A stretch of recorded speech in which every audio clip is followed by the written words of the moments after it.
Hey, I'm Chris. These are my top 10 new games I got to play at BGGCon 2016.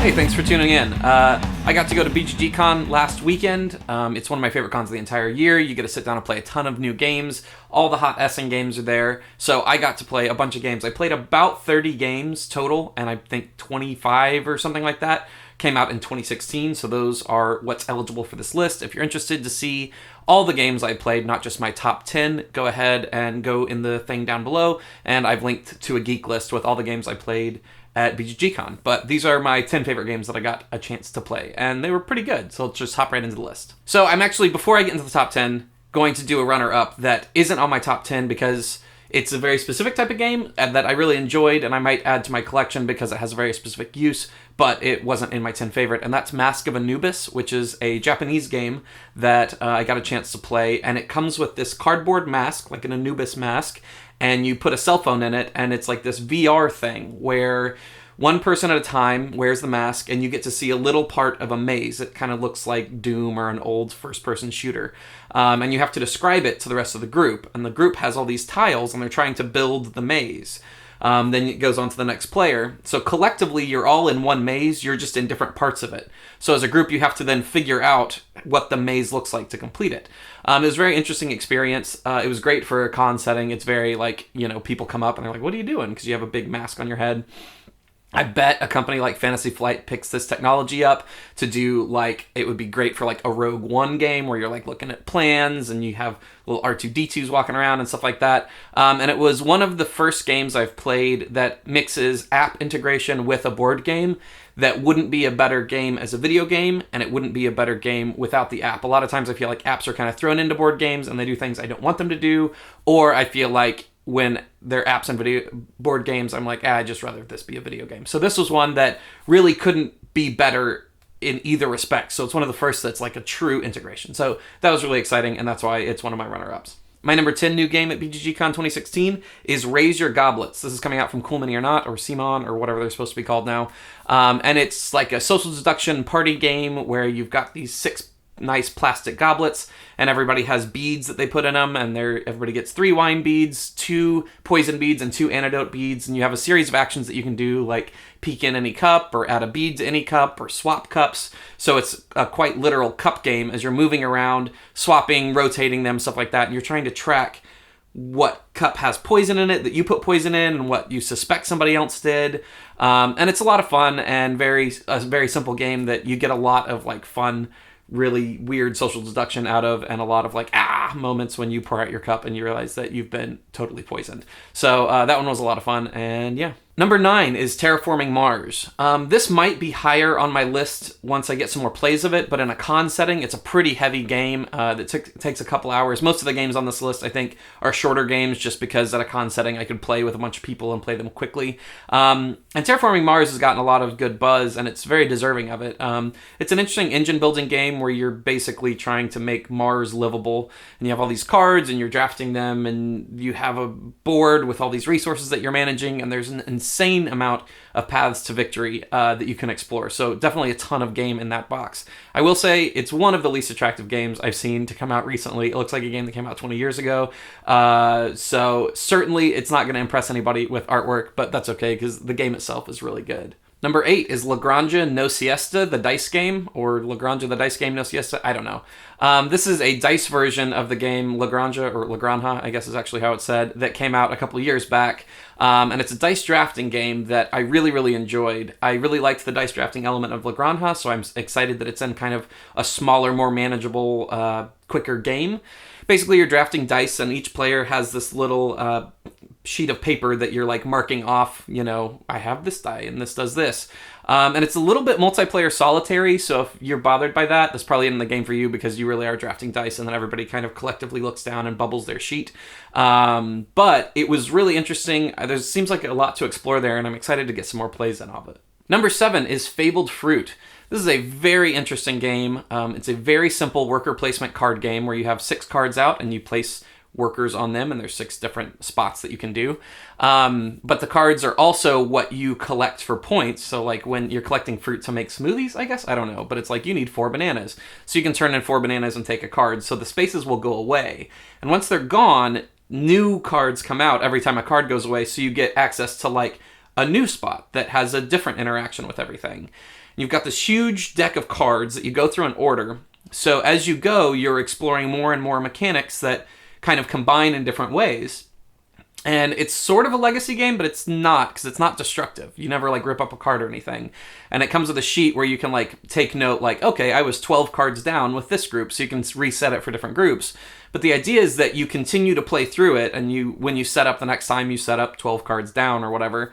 And you keep going and going and going and exploring the deck. So there's a lot of game, and it's very interesting. It's a very, very simple game. And I bet this type of mechanic catches on for other types of legacy games and stuff, because it's more manageable than a completely sort of open world legacy thing, because you know, as a designer, what order things will go in and what cards will be out at one time. But it definitely had the feeling as a player of a legacy game where I'm exploring this thing and it's a changing world and I don't know what's going to happen next and that kind of stuff. So very interesting game. The next game up is King Domino. I played it the most of any game at the con. I think I played it like 9 or 10 times because it only takes 15 minutes. So it was the perfect game for like, oh, we're heading somewhere. And it's like, well, this only takes 15 minutes. And it's like, oh, okay, I can play a game for 15 minutes. And it's a domino tile laying game where you have these tiles that have double sides and you're laying them on your own individual kingdom, trying to... it's a very simple game where you're connecting, areas of like terrain, and then you multiply that by how many crowns are on the terrain, and there are crowns on certain tiles and stuff like that. So that's all you're doing. It's very simple. But it's got a nice sort of snake draft mechanic where you lay the tiles out, and then the person who takes the tile at the bottom then gets first pick of the next round of tiles, and the person takes the last tile, the tile at the top, gets the last pick. So that adds a little bit of interesting drafting into it. And overall, it's just a very enjoyable game that feels like you did a thing in only 15 minutes. So yeah, I really, really enjoyed this one. Number 5 is Cottage Garden, the new Uwe Rosenberg game that is generally getting called Patchwork for 4 players, and it sort of is Patchwork for 4 players.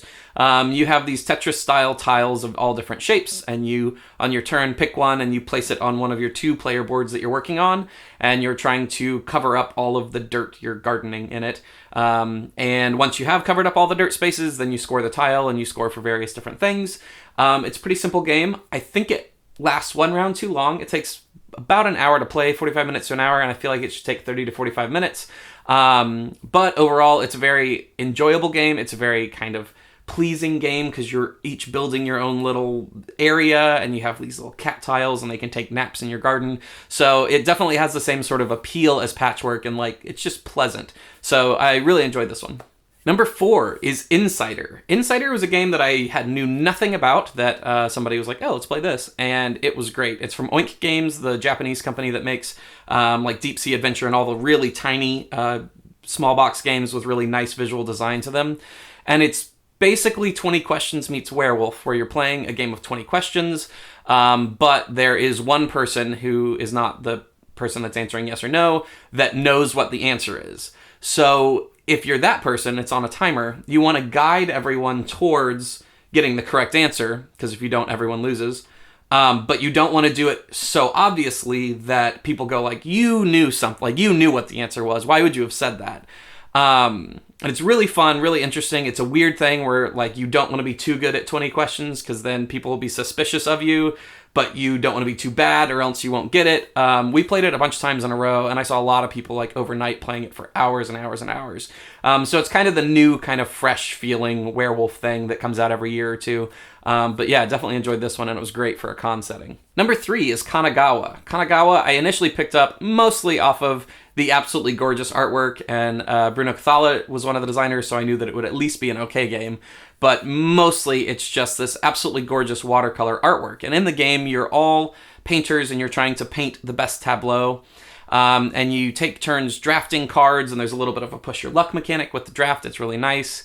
And then you can either use the card as part of your painting, or you can flip it over. It's a double-use card, and use it as part of your training, basically. So you get better at painting things.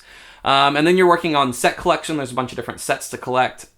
It's a beautiful tableau building game. It's kind of like Tokaido, where it's just this pleasant, beautiful game that is just enjoyable to play more than anything. I will say there's maybe 20 different sets you're going for at any given time, and it has a really good mechanic that I like a lot that's push your luck, where there'll be sets that are more difficult. So like you need 2 animals, or you need 3 animals, or you need 4 animals, for example.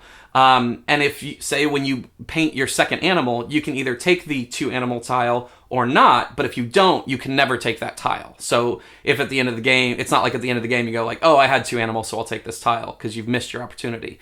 So you can go like, I'm not taking that, I think I can get 3 animals, or I'm not taking the 3, I think I can get 4.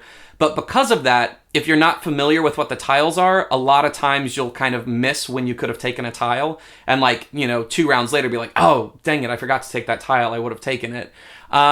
But overall, once we play the game a couple times, it gets a lot easier. You're more familiar with what's possible.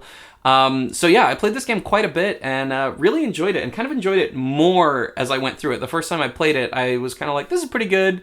But as I went, it's a lot of interesting decisions with very simple mechanics. So definitely recommend this one. Number 2 is Capital Lux, which was another game that I was mostly just interested in the artwork, and it turned out to be a good game. Quan Chai, who did Catacombs, did the artwork. It is absolutely gorgeous artwork. And it's a very simple card game that kind of reminded me a little bit of Lost Cities, where you have cards and you can play them to the center, and that helps everyone in a certain way, or you can play them in front of you for your own tableau. Basically, you're trying to get the most points in your own tableau for various colors of cards, but you can't have more points in your tableau than there are in the center, in the central tableau. So, like, if there's only 6 points worth of yellow in the center, but I have 7 points of yellow, I lose all those cards. And then each time you play in the center, each color has a special little mechanic to it, where you get a bonus, so you can change and adjust what the values are. So it's can be a very aggressive, mean game if you want to play it that way. And there's also a ton of things that can happen. So it's one of those games where you're like, sure, you have a handle on it, and you're like, cool, there's no way I'm going to not get these points. But then somebody does a thing, and then that causes another thing to happen, and suddenly you don't. So for, only a couple of cards, it was a really interesting, crunchy game that I was a big fan of, and I played quite a few times. So definitely recommend that one. And my number 1 game, to no surprise to anyone who follows me on Twitter or listened to me at the con, is Flom Rouge. Flom Rouge is probably going to be my game of the year. It very well may be a top 5 game of all time for me. It is a cycle racing game that has the simplest mechanics, where you're sort of deck building, but it's deck thinning, where you have 2 cyclists on each team, and it can play up to 4 players. So say you have 8 cyclists on the board, and the board are these modular tiles that click together in different ways, so there's a lot of replayability. And you look at one of your 2 decks, you can pick which one, and you look at the top 4 cards, you pick what card you want to use, and that's just how far your cyclist will move. So you can pick a 5 or whatever, and then you look at your other deck and pick how far that cyclist moves, and that's all simultaneous, takes about 30 seconds, and then you reveal, and then you resolve how everything moves, starting with the cyclist in front.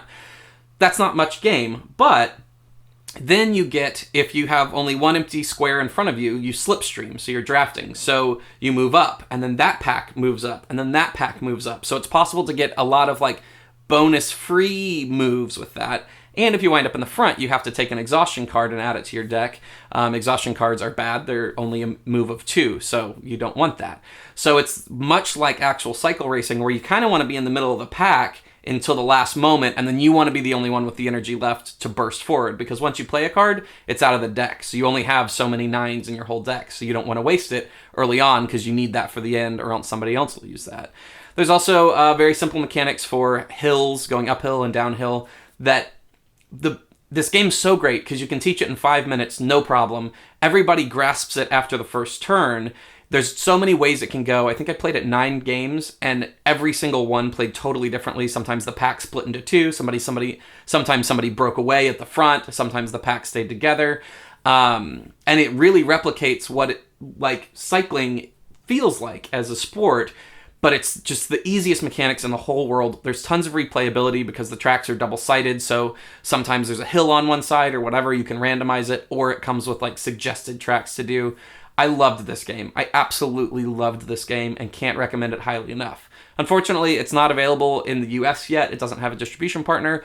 Hopefully it does. I imported a copy and it's flying over from wherever right now. So yeah, highly recommend Flom Rouge. Absolutely loved it. Yes. I hope this was helpful to you and you found some games you liked. If you did like it, you can head on over to my Patreon page and check that out if you want to support me. That lets me do videos like this, and I really appreciate it. Also, follow me on social media. I'm at Chris Bryan Games on Twitter and Instagram, and go ahead and subscribe to this channel if you haven't already. Every single week, I do board game news, which are the top stories that come out in board games every week. It's only a couple of minutes, and it gets you up to date with everything that's happening in the board game world. All right, thanks for watching.